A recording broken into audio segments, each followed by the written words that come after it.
ਅੱਜ ਦੀ ਇਸ ਵੀਡੀਓ ਰਾਹੀਂ ਅਸੀਂ ਪਾਠ ਨੰਬਰ 11 ਕੇਂਦਰੀ ਸਰਕਾਰ ਬਾਰੇ ਪੜ੍ਹਾਂਗੇ। ਭਾਰਤੀ ਰਾਜਨੀਤਿਕ ਪ੍ਰਣਾਲੀ ਵਿੱਚ ਸੰਸਦ ਸਰਕਾਰ ਦਾ ਸਭ ਤੋਂ ਉੱਤਮ ਅੰਗ ਹੈ। ਭਾਰਤੀ ਰਾਜਨੀਤਿਕ ਪ੍ਰਣਾਲੀ ਵਿੱਚ ਸੰਸਦ, ਕਿਉਂਕਿ ਸਾਡੇ ਭਾਰਤ ਵਿੱਚ ਸੰਸਦ ਦੀ ਸਰਕਾਰ ਹੈ, ਪਾਰਲੀਆਮੈਂਟਰੀ ਫਾਰਮ ਆਫ ਗਵਰਨਮੈਂਟ ਹੈ, ਜਿਸ ਦੇ ਵਿੱਚ ਲੋਕ ਸਭਾ ਅਤੇ ਰਾਜ ਸਭਾ ਦੋ ਅੰਗ ਹਨ। ਸੰਸਦ ਸੰਘੀ ਅਤੇ ਸਮਵਰਤੀ ਸੂਚੀਆਂ ਵਿੱਚ ਅੰਕਿਤ ਵਿਸ਼ਿਆਂ ਉੱਤੇ ਕਾਨੂੰਨ ਦਾ ਨਿਰਮਾਣ ਕਰ ਸਕਦੀ ਹੈ। ਸਾਡੇ ਭਾਰਤ ਨੂੰ ਰਾਜਾਂ ਦਾ ਸੰਗ੍ਰਹਿ ਕਿਹਾ ਗਿਆ ਗਾ।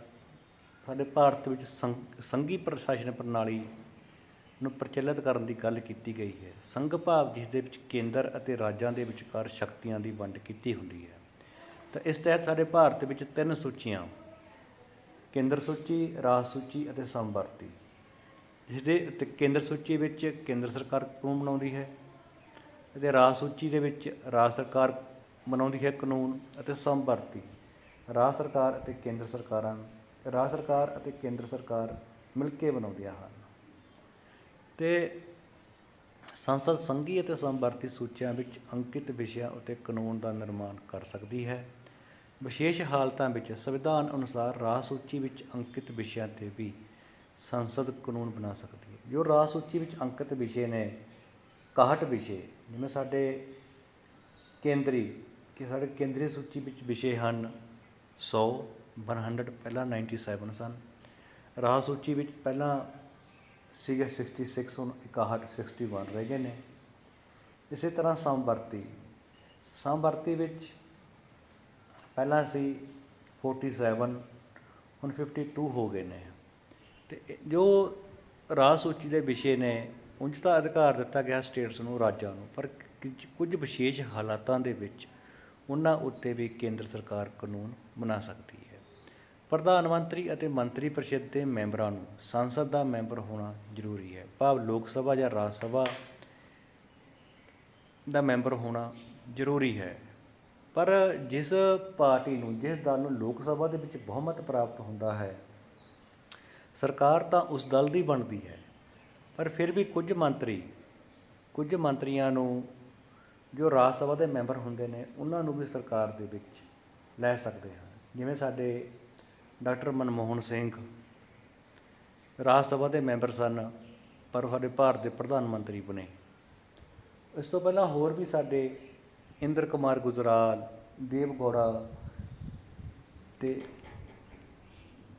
ਮੈਂਬਰ ਤਾਂ ਰਾਜ ਸਭਾ ਦੇ ਸਨ, ਪਰ ਫਿਰ ਵੀ ਸਾਡੇ ਭਾਰਤ ਦੇ ਪ੍ਰਧਾਨ ਮੰਤਰੀ ਬਣੇ ਸਨ। ਪਰ ਕਹਿਣ ਦਾ ਭਾਵ ਕਿ ਸੰਸਦ ਦੇ ਮੈਂਬਰ ਹੋਣਾ ਜ਼ਰੂਰੀ ਹੈ। ਜਿਵੇਂ ਸਾਡੇ ਪਿਛਲੇ ਸਾਡੇ ਲੋਕ ਸਭਾ ਦੇ ਸੈਸ਼ਨ ਦੌਰਾਨ ਅਤੇ ਸਾਡੇ ਅਰੁਣ ਜੇਟਲੀ, ਜੋ ਕਿ ਸਾਡੇ ਭਾਰਤ ਦੇ ਵਿੱਤ ਮੰਤਰੀ ਸਨ, ਉਹ ਰਾਜ ਸਭਾ ਦੇ ਮੈਂਬਰ ਸਨ। ਪ੍ਰਧਾਨ ਮੰਤਰੀ ਅਤੇ ਮੰਤਰੀ ਪਰਿਸ਼ਦ ਦੇ ਮੈਂਬਰਾਂ ਨੂੰ ਸੰਸਦ ਦਾ ਮੈਂਬਰ ਹੋਣਾ ਜ਼ਰੂਰੀ ਹੈ। ਜੇਕਰ ਕੋਈ ਮੰਤਰੀ ਸੰਸਦ ਦੇ ਕਿਸੇ ਸਦਨ ਦਾ ਮੈਂਬਰ ਨਹੀਂ, ਤਾਂ ਉਸ ਨੂੰ 6 ਮਹੀਨਿਆਂ ਦੇ ਅੰਦਰ ਮੈਂਬਰ ਬਣਨਾ ਜ਼ਰੂਰੀ ਹੋ ਜਾਂਦਾ ਹੈ, ਭਾਵ ਲੋਕ ਸਭਾ ਜਾਂ ਰਾਜ ਸਭਾ ਦਾ।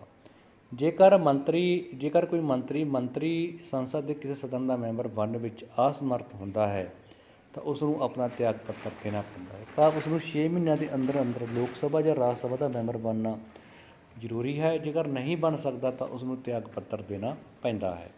ਸਧਾਰਨ ਤੌਰ 'ਤੇ ਲੋਕ ਸਭਾ ਦੇ ਬਹੁਮਤ ਦਲ ਦੇ ਨੇਤਾ ਨੂੰ ਰਾਸ਼ਟਰਪਤੀ ਦੁਆਰਾ ਪ੍ਰਧਾਨ ਮੰਤਰੀ ਨਿਯੁਕਤ ਕੀਤਾ ਜਾਂਦਾ ਹੈ। ਆਮ ਤੌਰ 'ਤੇ ਸਧਾਰਨ ਤੌਰ 'ਤੇ ਕੀ ਹੈ, ਜਿਸ ਵੀ ਦਲ ਨੂੰ ਲੋਕ ਸਭਾ ਦੇ ਵਿੱਚ, ਕਿਉਂਕਿ ਲੋਕ ਸਭਾ ਦੀਆਂ ਵੋਟਾਂ ਪ੍ਰਤੱਖ ਹੁੰਦੀਆਂ ਨੇ, ਲੋਕ ਸਭਾ ਦੇ ਵਿੱਚ ਬਹੁਮਤ ਪ੍ਰਾਪਤ ਹੁੰਦਾ ਹੈ, ਰਾਸ਼ਟਰਪਤੀ ਉਸ ਦਲ ਦੇ ਨੇਤਾ ਨੂੰ ਪ੍ਰਧਾਨ ਮੰਤਰੀ ਚੁਣਦਾ ਹੈ। ਪ੍ਰਧਾਨ ਮੰਤਰੀ ਚੁਣਦਾ ਨਹੀਂ, ਭਾਵ ਪ੍ਰਧਾਨ ਮੰਤਰੀ ਨਿਯੁਕਤ ਕਰਦਾ ਹੈ। ਪ੍ਰਧਾਨ ਮੰਤਰੀ ਦੀ ਜਿਸ ਦਲ ਨੂੰ ਸਪਸ਼ਟ ਬਹੁਮਤ ਪ੍ਰਾਪਤ ਹੁੰਦਾ ਹੈ, ਉਸ ਦਲ ਦੇ ਨੇਤਾ ਨੂੰ ਅਤੇ ਉਸ ਦਲ ਦੇ ਮੰਤਰੀ ਨੂੰ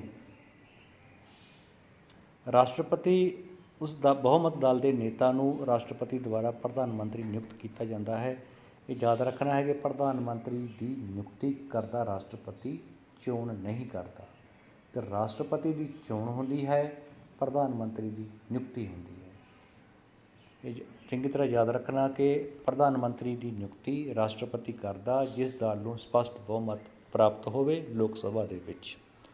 ਪ੍ਰਧਾਨ ਮੰਤਰੀ ਅਤੇ ਉਸ ਦੀ ਮੰਤਰੀ ਪਰਿਸ਼ਦ ਆਪਣੇ ਕਾਰਜਾਂ, ਨੀਤੀਆਂ ਅਤੇ ਫੈਸਲਿਆਂ ਲਈ ਲੋਕ ਸਭਾ ਪ੍ਰਤੀ ਜ਼ਿੰਮੇਵਾਰ ਹੁੰਦੀ ਹੈ, ਭਾਵ ਲੋਕਾਂ ਦੀ ਸਭਾ।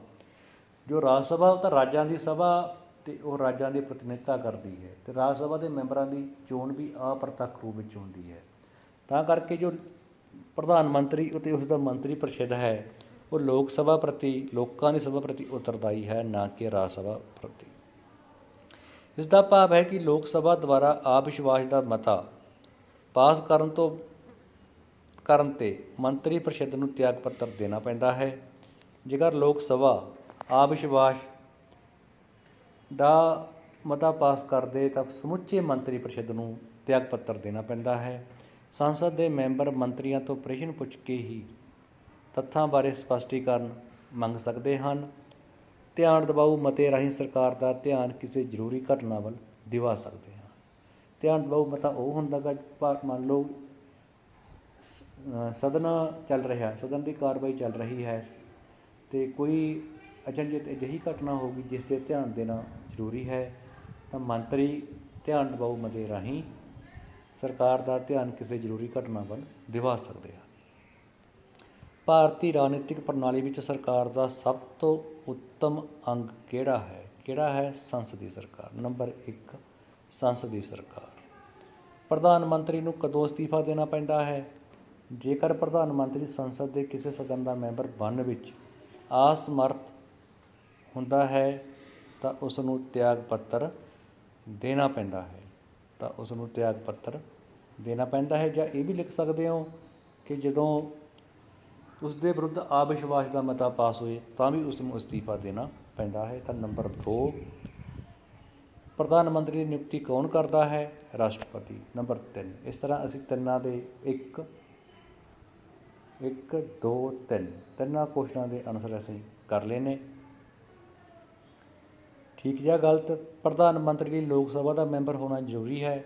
ਗਲਤ ਹੈ।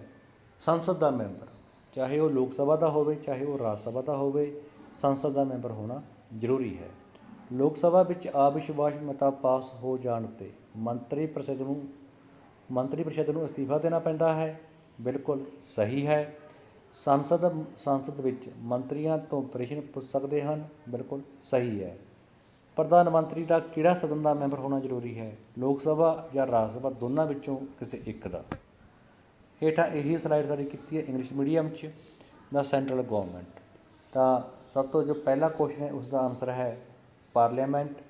ਸੈਕਿੰਡ ਦਾ, if prime minister is unable to become a member of parliament he she has to resign. Second answer. Third answer president. First, second, third ਤਿੰਨਾਂ ਦੇ ਅਸੀਂ ਆਨਸਰ ਕਰ ਲਏ ਨੇ ਇੰਗਲਿਸ਼ ਮੀਡੀਅਮ 'ਚ। True false? The Prime Minister must be a member of Lok Sabha. False.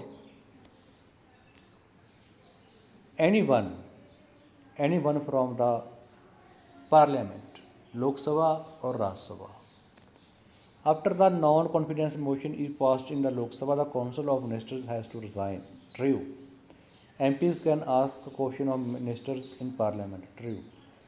The Prime Minister must be a member of which house? Of any of series number 1 and 2. ਲੋਕ ਸਭਾ ਔਰ ਰਾਜ ਸਭਾ, ਭਾਵੇਂ ਉਹ ਲੋਕ ਸਭਾ ਦਾ ਹੋਵੇ ਚਾਹੇ ਉਹ ਰਾਜ ਸਭਾ ਦਾ ਹੋਵੇ। ਪਰ ਪ੍ਰਧਾਨ ਮੰਤਰੀ ਚੁਣਿਆ ਉਸ ਦਲ ਦਾ ਜਾਂਦਾ ਜਿਸ ਨੂੰ ਲੋਕ ਸਭਾ ਦੇ ਵਿੱਚ ਮੈਜੋਰਟੀ, ਸਪਸ਼ਟ ਬਹੁਮਤ ਪ੍ਰਾਪਤ ਹੋ। ਇਸ ਤਰ੍ਹਾਂ ਅਸੀਂ ਨੇ ਅੰਗਰੇਜ਼ੀ ਅਤੇ ਪੰਜਾਬੀ ਦੋਵਾਂ ਹੀ ਮਾਧਿਅਮਾਂ ਵਿੱਚ ਕੁਐਸਚਨ ਆਨਸਰ ਕੀਤੇ ਹਨ। ਮੈਂ ਉਮੀਦ ਕਰਦਾ ਤੁਹਾਨੂੰ ਇਹ ਵੀਡੀਓ ਵਧੀਆ ਲੱਗੀ ਹੋਵੇਗੀ। ਧੰਨਵਾਦ।